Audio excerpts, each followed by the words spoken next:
প্রিয় ভাই সব, আল্লাহ তাআলা এই নারী যখন বিবাহ হলো, আল্লাহ তাআলা তাকে অধিকার দিলেন, শিক্ষার অধিকার, লেখাপড়ার অধিকার, পড়ার অধিকার, সব অধিকার দিলেন।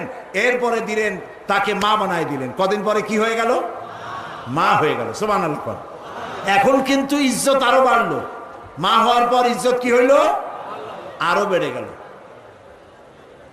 আল্লাহর নবীর কাছে প্রশ্ন করা হয়েছে। এক সাহাবী এসে বলছেন, সালা রাজুলুন ইয়া রাসূলুল্লাহ মান আহাক্কুন নাস বিহুসনি সাহাবাতি ক্বালা উম্মুক ক্বালা সুম্মা মান ক্বালা উম্মুক ক্বালা সুম্মা মান ক্বালা উম্মুক ক্বালা সুম্মা মান ক্বালা আবুক। সুবহানাল্লাহ। একজন এসে নবীজির কাছে প্রশ্ন করলেন, ইয়া রাসূলুল্লাহ, মানুষের ভিতরে আমি কার যত্ন করব, কার খেদমত করব, কার সাথে ভালো ব্যবহার করব, আমার কাছে সব থেকে ভালো ব্যবহার কে পেতে পারে? নবীজি বললেন, তোমার মা। সাহাবী প্রশ্ন করলেন, তারপরে কে? রাসূলুল্লাহ বললেন, তোমার মা। তারপরে কে? তোমার মা। তারপরে কে? তোমার পিতা। পিতার চাইতে মায়ের মর্যাদা আল্লাহ পাক কয় গুণ বাড়ালেন? সবাই বলেন কয় গুণ? 3 গুণ আল্লাহ বাড়ায় দিলেন। আল্লাহ রাব্বুল আলামিন কোরআনের কারীমের ভিতরে বলেছেন, ওয়াকাদা রাব্বুকা আল্লা তা'বুদু ইল্লা ইয়াহু ওয়া বিল ওয়ালিদাইনি ইহসানা। তোমার রবের পক্ষ থেকে চূড়ান্ত ফয়সালা হয়েছে যে আল্লাহর ইবাদত করার পর মা বাপের ইহসান করবে। সুবহানাল্লাহ। আর আমার দেশের লোকেরা কি বলে, কি করে? লক্ষ্য করতেছেন আপনারা? আল্লাহ বলেন কি আর বান্দারা করে কি? আল্লাহ বলছেন মা বাপের খেদমত করো। আমার ইবাদতের পরে আল্লাহর পরেই স্থান কার? চিল্লায় বলেন। আমাদের লোকেরা বোঝে না, না বুঝা চলে যায় ভালো কোনো খাবার, ভালো কোনো ফল কোন হযরত, কোন পীর সাহেবের দরবারে নিয়ে হাজির করলে, হ্যাঁ দেন, পীর সাহেবকে হাদিয়া দিবেন, দেন, কিন্তু আগে দিবেন মায়েরে। আপনার কাছে, সন্তানের কাছে সব থেকে বড় পীর হচ্ছে মা। বলেন সব থেকে বড় পীর কে? মা আর বাবা। মা আর এই দুজন হচ্ছে আপনার কাছে সব থেকে বড় পীর। পীর সাহেবের দোয়া কবুল হবে কি হবে না, আলেম সাহেবের দোয়া কবুল হবে কি হবে না, সন্দেহ আছে। 50-50। দোয়া কবুল হইলেও হইতে পারে, না হইলেও না হইতে পারে। কিন্তু মা বাপ যদি দোয়া করে, আল্লাহর দরবারে দোয়া মঞ্জুর হয়ে যায়। 100% দোয়া কবুল হয়ে যায়। সুবহানাল্লাহ বলে। প্রিয় ভাই সব, আল্লাহ রাব্বুল আলামিনের নবী বলেন, মা বাবা যখন দোয়া করে সন্তানের জন্যে, যখন দোয়া করে, বন্দুক দিয়া গুলি করলে সেই গুলি তার লক্ষ্য বস্তুর কাছে যেতে যত না দেরি হয়, মা বাপের দোয়া বা বদদোয়া আল্লাহর দরবারে থেকে দ্রুত গতিতে চলে যায়। মাকে খাওয়াও। বুড়া মা আছে না? বলেন আছে না? মা যখন বুড়া হয়ে যায়, বউয়ের কথা মতো সন্তান মায়ের সাথে খারাপ ব্যবহার করে, মুখ মলিন করে থাকে, কথা বলে না, আর মনে মনে বলে, প্রকাশ্য বলে, অনেকের সামনে বলে, বুড়ি মরে না কেন? নাউজুবিল্লাহ। বলেন নাউজুবিল্লাহ। তুমি কারে মরতে বলো? কারে মরতে বলো?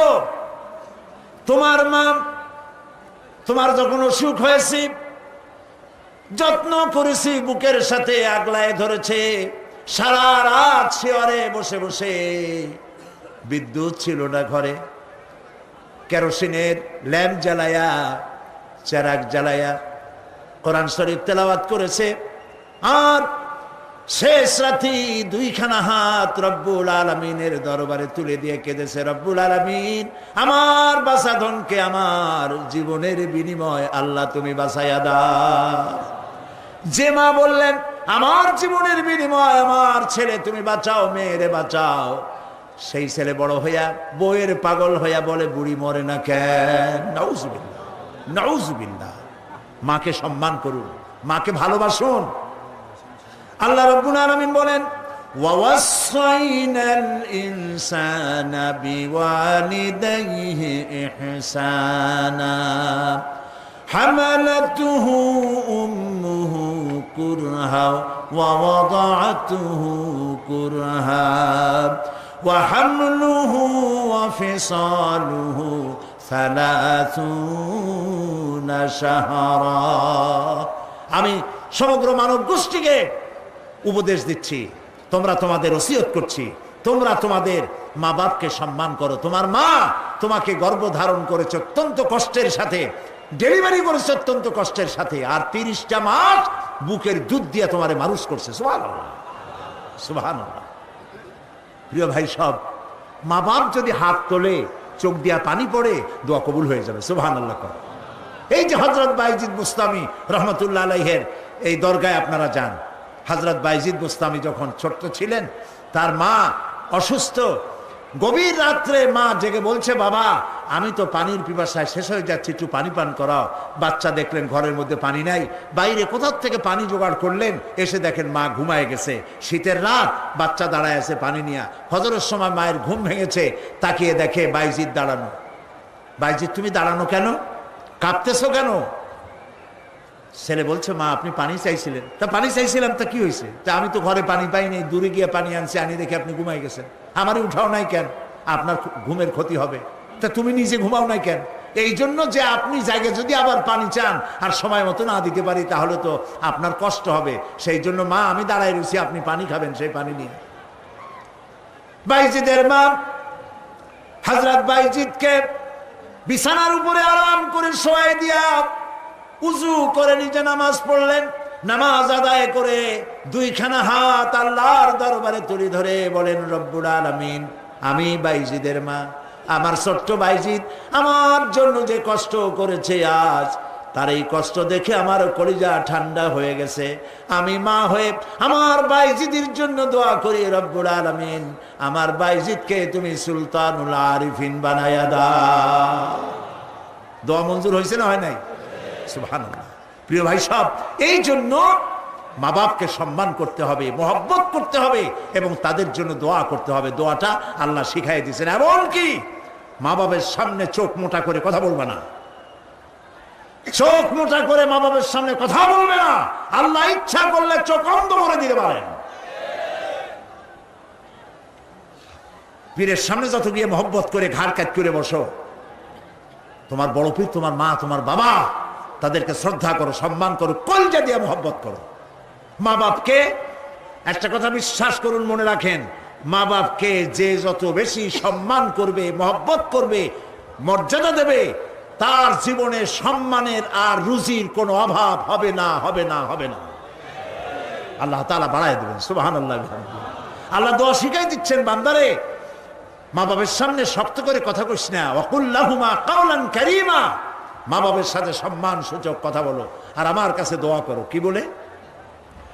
আল্লাহ রাব্বুল আলামিন দোয়া শিখাই দিচ্ছেন, রব্বিরহামহুমা কামা রাব্বায়ানি সাগীরা।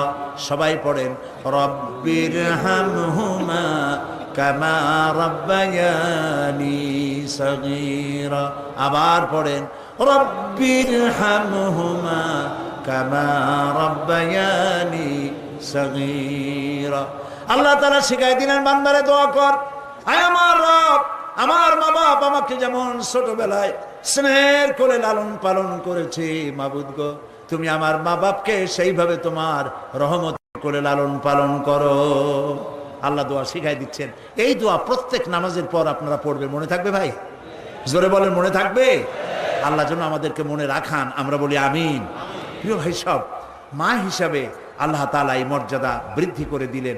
নারীর 3টা স্তর বললাম, কন্যা, বধূ, মাতা। 3 স্তরে ইসলাম যে মর্যাদা দিয়েছে, এর থেকে বেশি মর্যাদা পৃথিবীতে কেউ দিতে পারে নাই।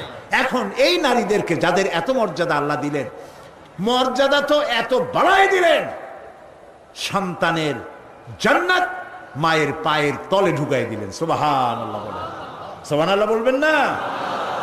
মেয়ে লোকের মায়ের পায়ের তলে তার সন্তানের বেহেশত আল্লাহ ঢুকাই দিলেন। সম্মান করো, মর্যাদা করো। যারা মা বাবার সাথে বেয়াদবি করছো, আজকের রাতে মায়ের কাছে গিয়ে, বাপের কাছে গিয়ে পাও দুটো জড়ায় ধরো আর বলো, আব্বা আম্মা আমি তো ভুল করছি, বেয়াদবি করছি, বুঝি নাই, আল্লাহর রাস্তায় আমারে মাফ করে দেন। মাফ করে দেবে না? দিবে। মা বাবার চাইতে সন্তানের জন্য কল্যাণকামী কে আছে?